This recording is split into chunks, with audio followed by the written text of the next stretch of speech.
Thanks very much, Greg. What I want to do today is talk about Taiwan in general terms, but my focus will be on the elections and its significance, and then turn ultimately to some questions about Taiwan's foreign relations and how that affects Australia and the world politics. I'm just going to give you some key historical dates. I don't know if you can see that very well. No. Prior to 1624, Taiwan was an island of Aboriginal peoples, Austronesian peoples, who were never unified. They liked to chop off heads, so they had societies which were primarily matrilineal, not entirely, and were village-focused. These peoples were involved in great trading networks within Taiwan, but also internationally. And the period from about 500 BC to the period 500 AD, Taiwan's Aborigines were involved in very substantial trading networks which stretched, according to archaeological evidence, stretched all the way to what's now Cambodia, Vietnam, of course the Philippines and other areas. This is what we have archaeological evidence for. It's quite highly likely that they were also into the Pacific Islands, but we don't have archaeological evidence for that. And Taiwan's Aborigines, as I said, ruled the island until 1624. With the coming of the Dutch in 1624, there were 6 colonial regimes. I define a colonial regime as a regime which rules, a regime of outsiders which rules in the interests of the outsiders. And all of these, the 6 are listed. There's the Dutch colonial regime from 1624 to 1662. The Spanish, Holland had originally been under Spanish rule, and when it became free, the Spanish and the Dutch were in quite some competition. The Spanish were based in Manila, and the Dutch were based in what's now Jakarta area and Java. And there were a whole host of competitive things, including the Dutch were basically Protestants and the Spanish were Catholics, and the two countries were involved in a great deal of competition. So when the Dutch took over what was then southern Taiwan in 1624, the Spanish said, "Oh, we've got to get there," and they went to northern Taiwan. But they were booted out by both the Dutch and the Aborigines in 1642. Then came a family which has been misunderstood, I think, in terms of its real historical significance, but it was the family of Zheng Shenggong. Zheng Shenggong himself was opposed to the Manchu Empire. He was of a merchant family, so we could call these families pirate merchants, because pirates and merchants often combine these dual roles. And this was not only in Asia, it was also a dual role that existed within the West. So Francis Drake's a very good example of a pirate merchant. Zheng Shenggong he was of Chinese background, but he was one of these pirate merchants, and he didn't really represent any regime in China, although he said he represented the Southern Song, which was what was left of the Southern Ming, which was left after the Ming Dynasty when the Ming Dynasty collapsed in 1644. But when he came to Taiwan, it wasn't really to establish a new Ming Dynasty. And in fact, he died within 6 months of having arrived in Taiwan. Died at the age of 39. He was clearly insane, and some historians hypothesize that he had tertiary syphilis. His family continued to rule Taiwan until 1683, when his family joined an uprising against the Manchus in China, and so the Manchus came in to get rid of them as well. And the Manchus took over. Taiwan was sort of on the periphery of the Manchu Empire. I think the Manchu Empire is a really interesting case, because I think we're now beginning to get a better understanding of it. It most definitely was not a Chinese empire. It was twice the size of the Ming Empire, and it was an empire which was very multinational, and China was a colony of the Manchus. The word colony is perhaps a modern word, but it was a colony. It was a Manchu empire. It wasn't a Chinese empire. and Taiwan then became another colony, which was administered sometimes along with China, but also it was administered in some ways differently from China. And the Manchus only controlled less than half of Taiwan, and this became an issue when Aborigines would kill shipwrecked Westerners or Japanese who were shipwrecked along on the coast, or other foreigners, and then the Manchus said, well, we're not responsible for this. And there was an American consul general who was sent to Xiamen in the mid-19th century, and he came to Taiwan to try to solve the problems of an American ship that had been shipwrecked off southern Taiwan, and he negotiated a treaty. But the treaty wasn't with the Manchus, the treaty was with the Aboriginal chief Takago.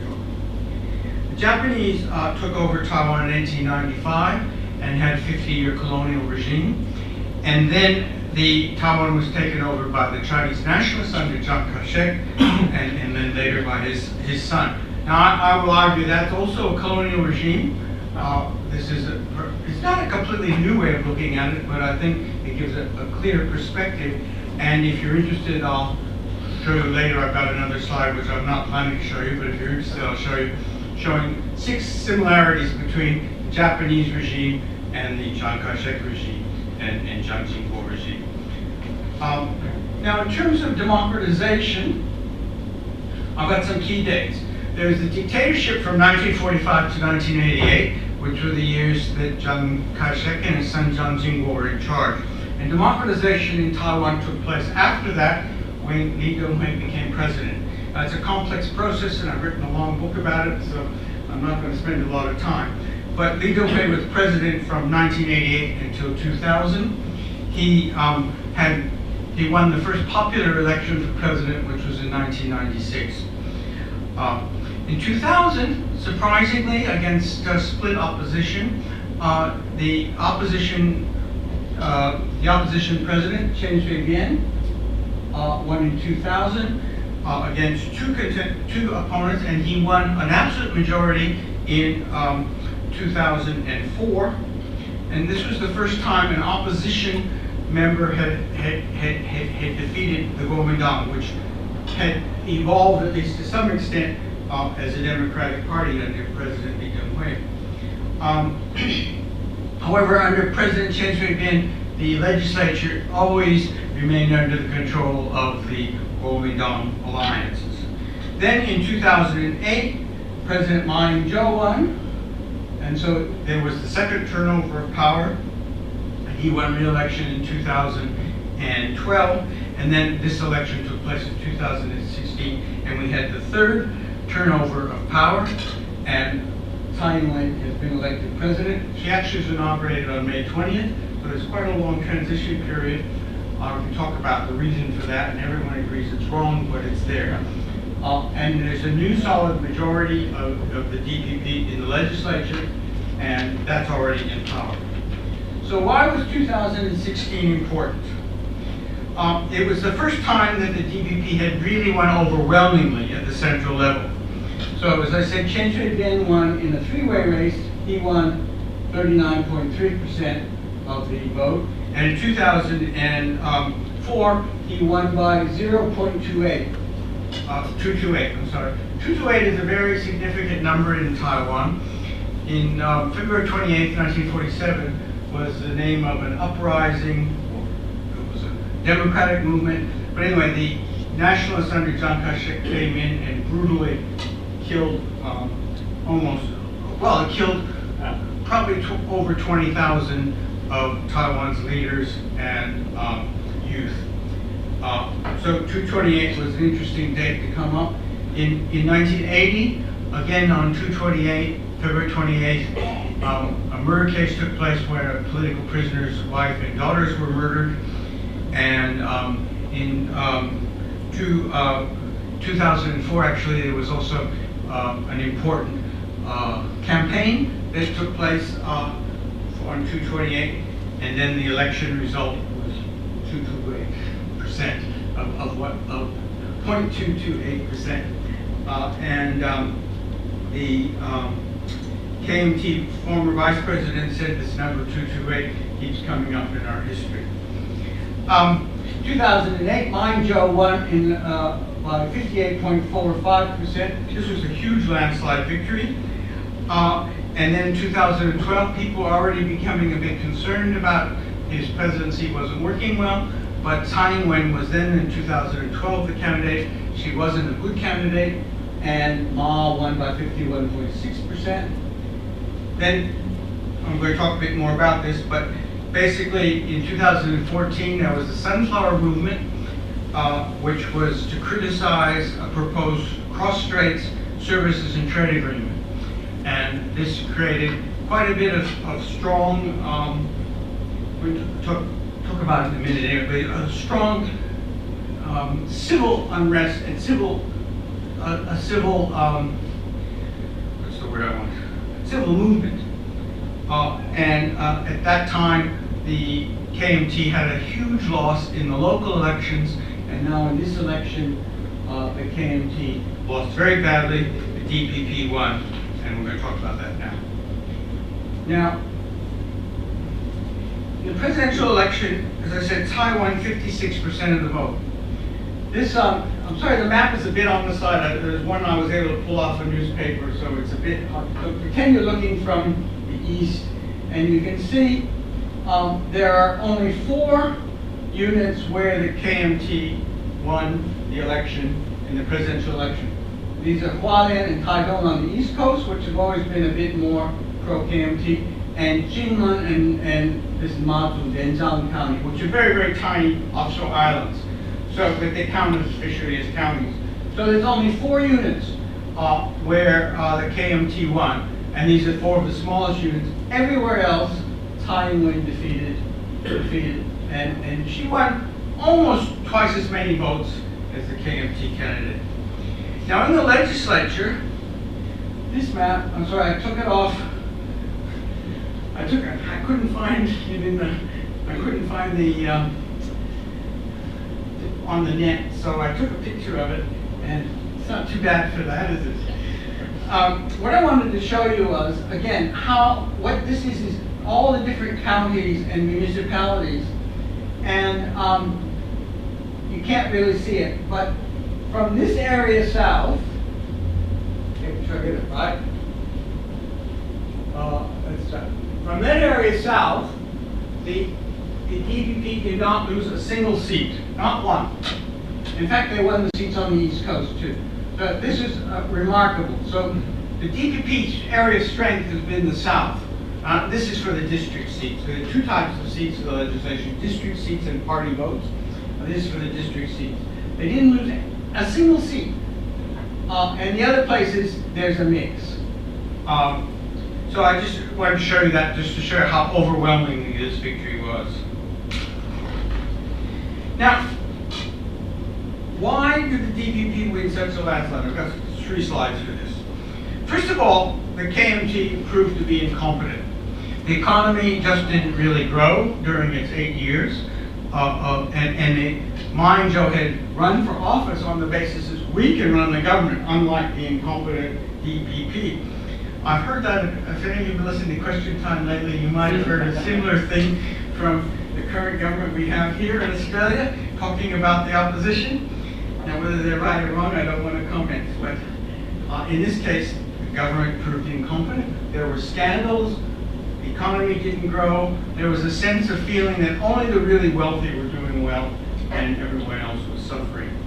And furthermore, China policy, including economic policy with China, didn't work. The Mao government pushed very hard for something called ECFA. ECFA stands for Economic Cooperation Framework Agreement. Now, what ECFA is, I'm not sure.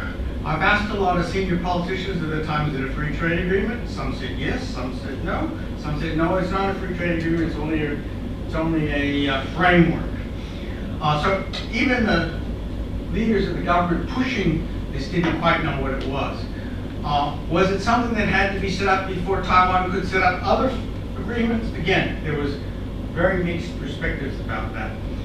But I think it's fair to say now, 4 years down the track, everyone would agree that actually it was signed in 2010, I think, so it's 6 years down the track. Everyone would agree that it hasn't really produced much economically for Taiwan. Now, the other thing which I talked about before, but I'd like to talk about a bit more, was the proposed cross-strait services and trade agreement. This is an agreement that had been signed by the Taiwan government and by the Chinese government, and the legislature was going to look at it. And the agreement the legislature had was, we'll look at it clause by clause. Everyone agreed that was the way it should be dealt with. Now, the Ma government at the time, there were a lot of legitimate questions raised, and I think possibly people would have said, okay, this is a good agreement as long as you can answer the questions. But there were some issues. For example, it was supposed to be dealing with services and trade on both sides, would have equal things. But it's clear that China doesn't have freedom of the press. So how would a Taiwan publisher work in China without freedom of the press? So there was an inequality. There are other issues. Could, for example, Chinese dry cleaners come into Taiwan and set up business? These are questions which weren't clear. There were other issues, for example, whereas Chinese people would have access to all of Taiwan, Taiwan people would only have access to one or two provinces. So there were questions which were being raised. And it was interesting that the chairman of the DPP at the time said, basically, if we can get these questions answered, we'll be, we could be quite supportive. Well, the Ma government didn't answer the questions. President Ma said, free trade is good, and that was the way he answered the questions. They never answered any of them specifically. Now, some other things happened, which was, because things were going slowly in the legislature, especially because President Ma wasn't answering the questions, the convener of a committee just announced, instead of going clause by clause, he just announced, it's passed. Well, this of course got everyone upset. And the Sunflower Movement started their movement, and they then occupied the legislature. Well, this was big stuff, occupying the legislature. And the reason the police were going to go in, but the students had blockaded things well, and they had this tremendous way of dealing with the population. They had everything on the net, they had people coming in, they had reporters, and at the same time, the Speaker of the House, Wang Jinping, who was a senior member of the Kuomintang, senior leader, was marrying his daughter off in Malaysia. So he's marrying his daughter in Malaysia, and he's in Malaysia at the wedding. Well, while he's in Malaysia at the wedding, President Ma, who was chairman of the party, attacked Wang Jinping and said, and took a case to court, accusing him of corruption. Well, whether he was corrupt or not, and there were some questions about what was said, but there were issues, for example, the information used. Was the information legitimately gained? Or was it using what we could think of as secret police methods? Were they listening in on what was going on in the legislature? There were a whole host of questions raised. But just the fact that that Ma attacked Wang when Wang was marrying his daughter off, everyone just said, that just isn't right.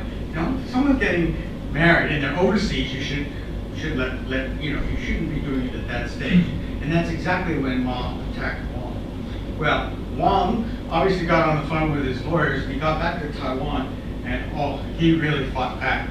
And the result was that it went to two courts, appealed. Wang won every court case. Ma appealed twice and lost both appeals. And he was appealing a third time when something's going to happen. So the sunflowers in the meantime were gaining this great strength. And another thing that President Ma did, he had a big press conference during the middle of all this. It was an international press conference. I was watching it on live TV at home. And it was shocking. After 3 questions, he closed the press conference.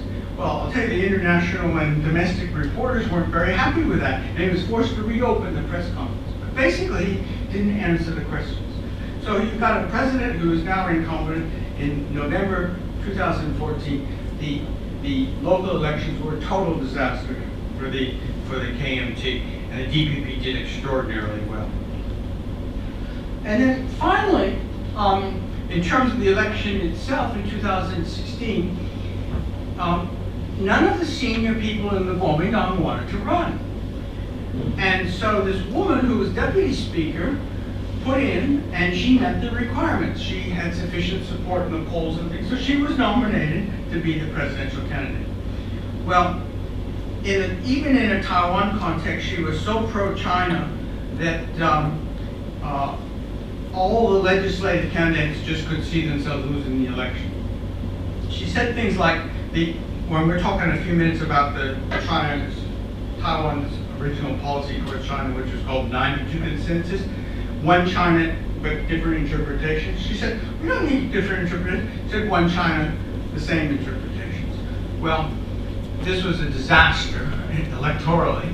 And so she was removed, and the party chairman, who was the mayor of New Taipei City,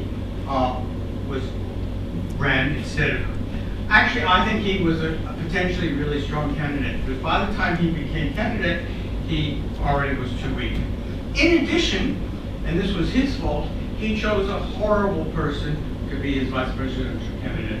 It turned out that this woman and her husband had been making money buying and selling military housing. Now, technically, apparently they didn't buy the housing inappropriately, and they could do this, but if you're thinking that this is housing for military people, and military don't make a lot of money, why are they in there trying to make this money? And she didn't sort of see what was wrong. Anyway, so she was the vice presidential candidate. So those are three reasons why the KMT did badly. Now, there are two more things. The electorate is getting, in a sense, younger and younger, and the KMT didn't appeal to youth. And the old idea of we are Chinese, and I'm going to deal with that in just a minute, but the old idea of we are Chinese has fewer and fewer people who are older and older. So the KMT, to some extent, was trying to appeal to that, but they were appealing to a smaller and smaller amount of people. And if you want to win a majority in a legislature, you have to build a broader coalition, not go for the tiny majorities. Now, I'm going to deal with this issue of identity now. And one of the things I'm going to argue is that Taiwan has had a huge change of identity since it's democratized. And it's very clear-cut, and the directions are very clear. And there are a huge number of surveys looking at Taiwan identity.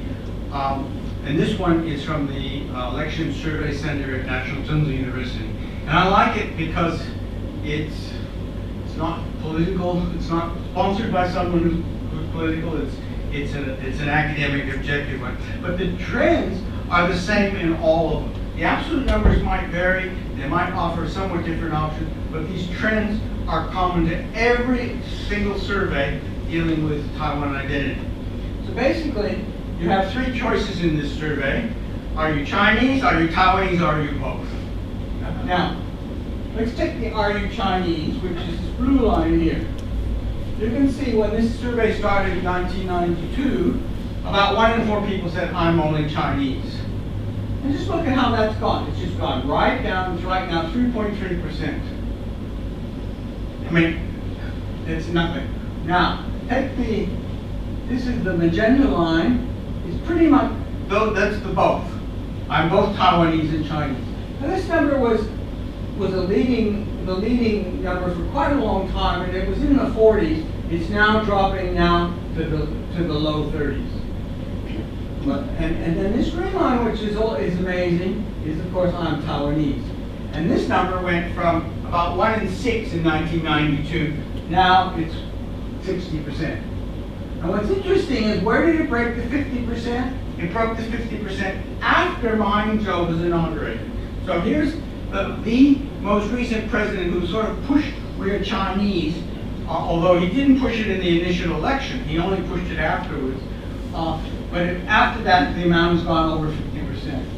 And the other interesting thing is the black line. The black line is no response or do not know. Now this was originally about 10% here. Now, early on in surveys in Taiwan, a lot of people were concerned, if I answer a survey, then will people be able to check up on what I said? And there was some concern that maybe the secret police or someone else would follow up. Well, that number has declined to 4.1%. So clearly, people aren't afraid anymore. But the other interesting question is, well, the other interesting thing that this shows is people know who they are now. Who are we is a big topic in Taiwan. I would argue in Australia we've had a similar sort of change. I remember, well, I don't remember personally, but certainly talked to people about it, and it was even common in the early mid-1970s, but certainly in the 1950s and 1960s, people would say, I'm going home. And when they say I'm going home, they meant the UK, even though they'd never been there. They were born in Australia, and they would say, I'm going home. Well, no one talks like that here anymore, do they? Not at all. I mean, we're Aussies. And if we go to the UK, okay, and we have to line up with the borders and everything unless you have a separate passport, have a second passport. But we've also undergone a cultural change. And, you know, who are we? And this comes up at times, so should we be a republic?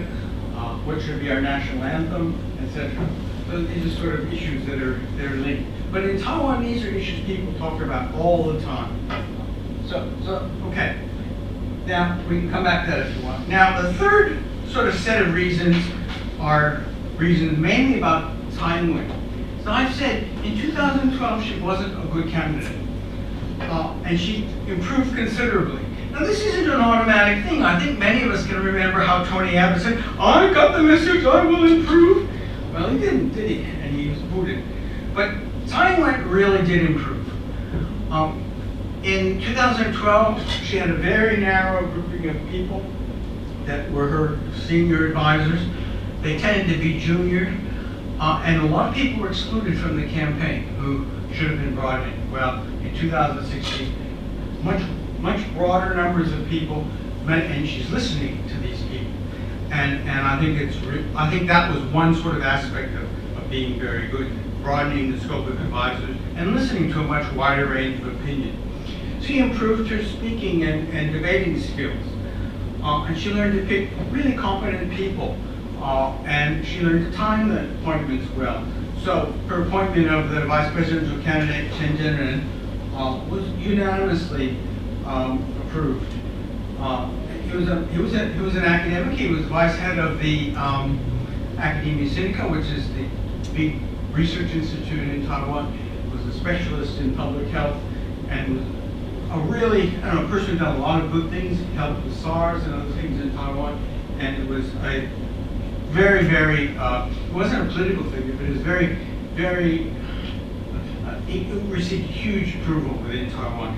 Also the DPP legislative nominees, this time there was no feedback. Everyone was happy with them.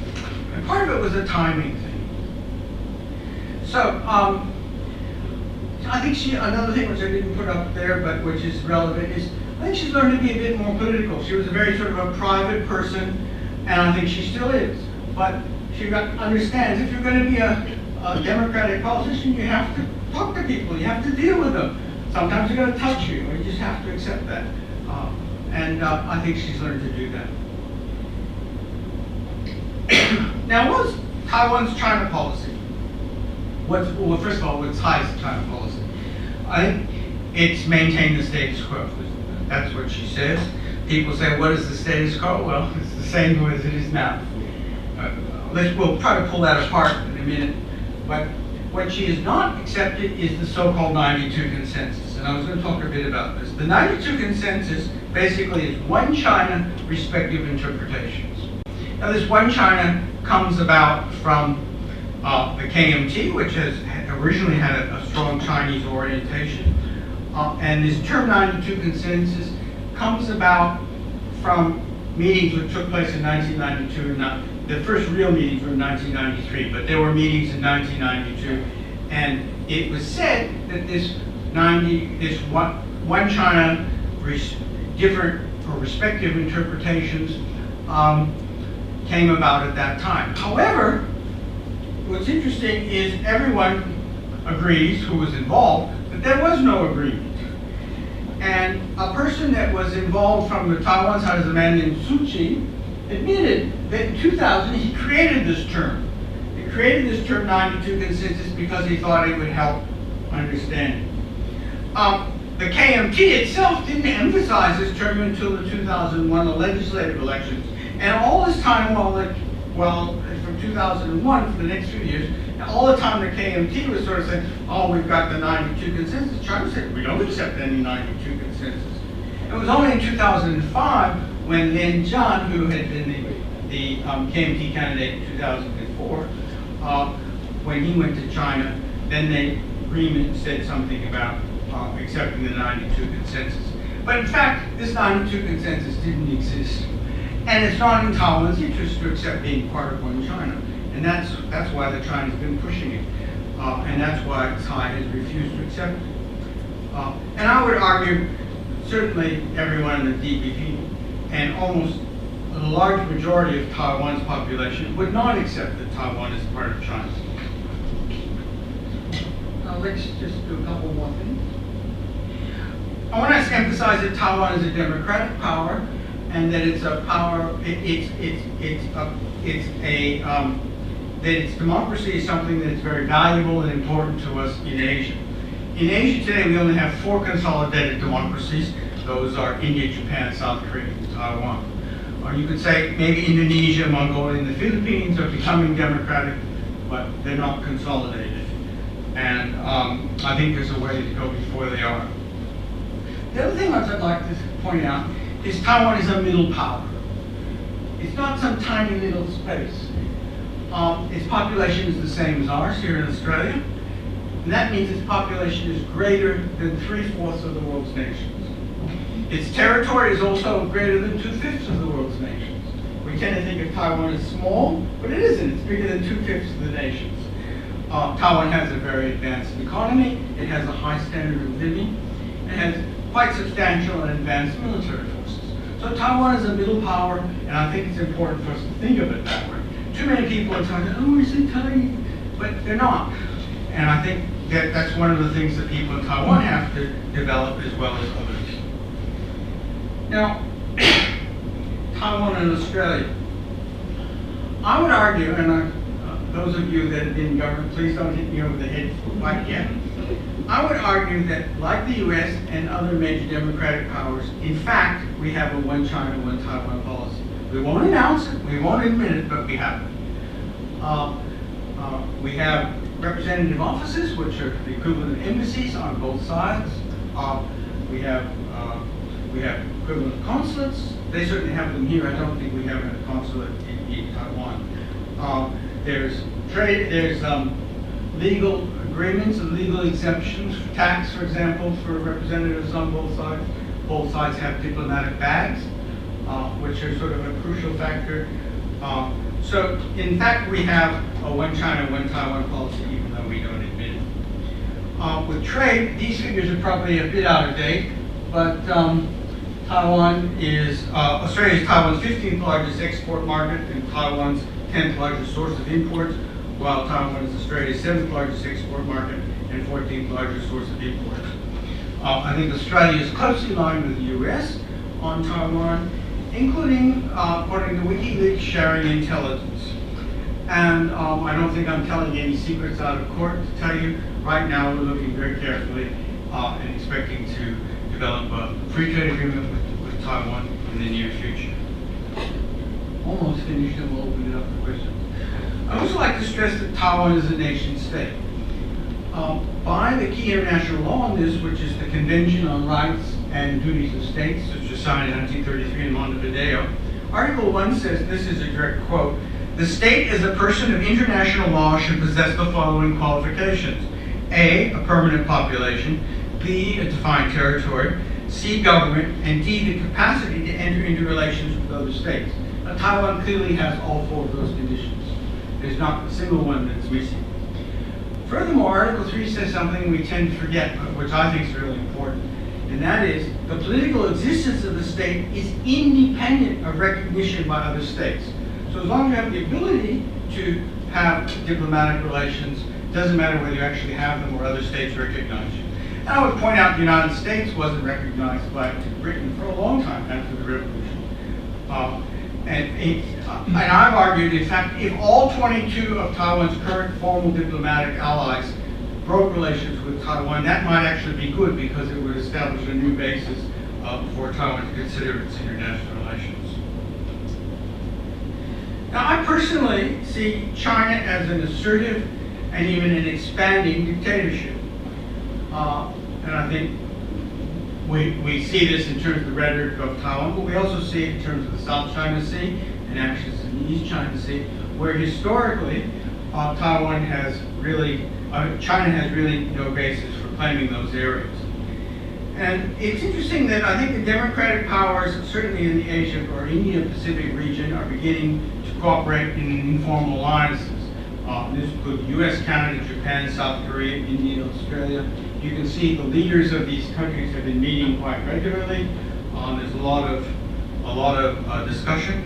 And I wonder whether Taiwan should be invited to be a member of this democratic alliance as well. So that's why I wanted to raise it, and I'm happy to answer questions and hope we get some good discussion going.